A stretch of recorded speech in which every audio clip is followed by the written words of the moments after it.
គម្រោងជួសជុលហេដ្ឋារចនាសម្ព័ន្ធអគាររដ្ឋបាលស្រុកពេជ្រដាខេត្តមណ្ឌលគិរីត្រូវបានមតិមហាជនលើកឡើងថាសមិទ្ធផលតិចតួចតែលុយចំណាយអស់ច្រើនមិនតុល្យភាពពួកគាត់សូមឲ្យក្រុមអធិការកិច្ចថ្នាក់ខេត្តឬក្រសួងត្រូវពិនិត្យដើម្បីដំណាភាព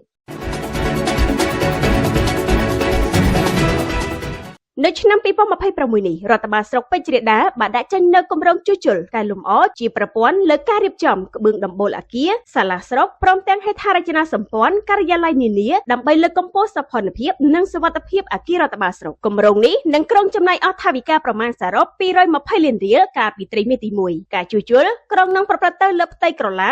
1019ម៉ែត្រការ៉េដោយផ្ដោតទៅលើការត្រួតពិនិត្យនិងជួសជុលរចនាសម្ព័ន្ធដំបូលដើម្បីការពារការជ្រាបទឹកនិងលើកកម្ពស់គុណភាពសំណង់ឲ្យបានយូរអង្វែងបើយោងតាមការក្រុងនេះការងារជួសជុលនេះនឹងចាប់ផ្ដើមនិងបញ្ចប់ស្របតាមកាលវិភាគកំណត់ដើម្បីធានាថាការផ្ដល់សេវាសាធារណៈមិនមានការរំខានឡើយគម្រោងនេះត្រូវបានបិទប្រកាសជាសាធារណៈដែលបានធ្វើឲ្យមន្ត្រីរាជការរដ្ឋបាលស្រុកក៏ដូចជាប្រជាពលរដ្ឋមានការពេញចិត្តនិងគាំទ្រផងដែរព្រោះជាការកែលម្អសោភ័ណភាពសុវត្ថិភាពសំណង់ស្របតាមបទដ្ឋានបច្ចេកទេសនិងស្របតាមប្រទេសកម្ពុជាកំពុងតែអភិវឌ្ឍនាពេលបច្ចុប្បន្នទន្ទឹមនឹងនេះក៏មានមតិមហាជននិងមន្ត្រីរាជការខ្លះបានលើកឡើងថាតម្លៃនៃការជួសជុលសមិទ្ធផលទាំងនេះវាហាក់ដូចជាពុំតុល្យភាពនោះទេពលគឺតម្លៃជួសជុលអស់ច្រើនចំណែកសមិទ្ធផលជួសជុលគឺតិចតួចមតិទាំងនេះបានផ្ដល់មកអ្នកសារព័ត៌មានដើម្បីជួយផ្សព្វផ្សាយសំណូមពរដល់អធិការកិច្ចខេត្តមណ្ឌលគិរីឬក្រុមអគ្គអធិការកិច្ចក្រសួងមហាផ្ទៃជួយត្រួតពិនិត្យដើម្បីស្វែងយល់ពីតម្លាភាពសុក្រឹតភាពជៀសវាងគម្រោងចំណាយមិនប្រក្រតីដែលជាការបាត់បង់ថវិកាជាតិតែទៅនឹងព័ត៌មាននេះលោកអភិបាលស្រុកពេជ្រដាខេត្តមណ្ឌលគិរីមិនបានឆ្លើយបំភ្លឺឲ្យដឹងដោយម្ដេចនោះទេ